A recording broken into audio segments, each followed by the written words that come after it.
UK is home to nearly 40% of the world's population of grey seals, but disturbing a colony, especially during pupping season, can have fatal consequences. After footage emerged of this run, have a look at this, getting too close to a colony in North Yorkshire, causing a stampede and numerous injuries to the animals. A wildlife group are now calling for a change in the law to make it an offence to recklessly disturb seals in England and Wales. It's currently only illegal to cause intentional harm. Well, we're joined now by the co-founder of the Yorkshire Seals Group, Matt Barnes. Good morning Morning, to Matt. you. Good morning. Thanks for having me on. And how damaging can it be then if a runner either wittingly or unwittingly runs through during pupping It's season? extremely damaging. I mean, the seals generally spend part of their life cycle on the land, so they're intrinsically tied to the land. So unlike a cetacean that can escape disturbance by a boat or any harassment, a seal has to sleep, molt, pup on the land itself. So any encroachment on that causes them to try to flee. So it's a fight or flight response. So the hormones kick in and they try to literally just escape that perceived threat. But what can you do, other than standing there at the time and saying, please don't run near the seals? I mean, the guy that we saw running wasn't breaking any laws, was he? He wasn't breaking any laws, no. He did pass 6 signs, so there were 6 government-endorsed signs that he passed on that route, and he passed 3 of our volunteer stewards. And they said what, those signs? And they say keep your distance, obviously, and they go through an ethogram, so a behaviour of the seal. So if the seal starts to look at you, stop what you're doing, draw back, move slowly.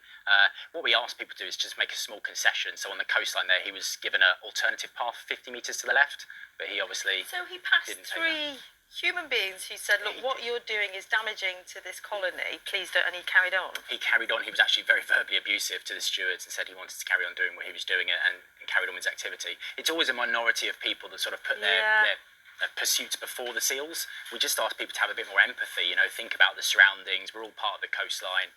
So how could what change to the law would you propose? How would it work? Yeah, so at the moment, if you were to look at Scotland, for example, Scotland has a slight amendment in the legislation. So the seals are protected from reckless or intentional harassment. In the UK, we don't have, in the rest of the UK, so in England, we don't have that where I am in Yorkshire. So it's a bit of a disparity. If you were to, like I said, harass a dolphin or a cetacean, you would be able to be criminally prosecuted. With a seal, you can't. So if we were to have that sort of disparity levelled out, it would give the seals a level playing field and offer them and afford them a bit of protection. Would you have to prove that it was willful, that it was intentional? I guess with all things, you could accidentally stumble across a seal, and that is a real chance. But in cases like this, where you've passed signs that are designated, you're in a site that's famed for seals, you can't really plead ignorance to it. You know what you're doing. It's intent is what they had there.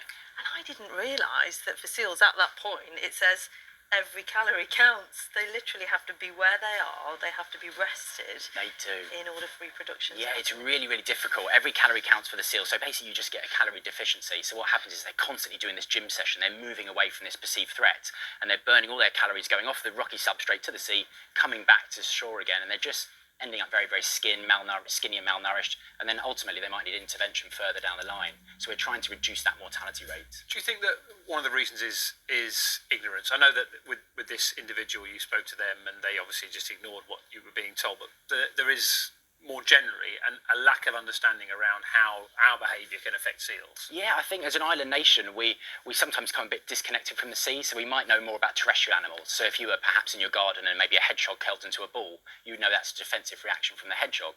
But when it comes to seals, they are quite cryptic in their behaviours and how you read the animals. So I think a little bit about education and increasing ocean literacy and trying to make people understand how these animals behave.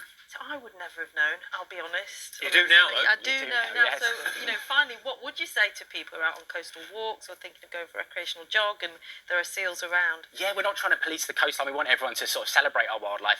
Just if you think you're in an area where seals might occur, just some minor concessions. Make sure your dog's on a lead, in case you're approaching. Maybe fly your drone at the bay across. Obviously use optics, so try and bring the wildlife closer to you without physically having to go to it. So scopes, binoculars, and obviously keep the noise down. And enjoy them because they're super cute, aren't they? They are amazing. We're very lucky to have them. They really are. Matt, thank you very much for coming in this morning, explaining all that to us. It is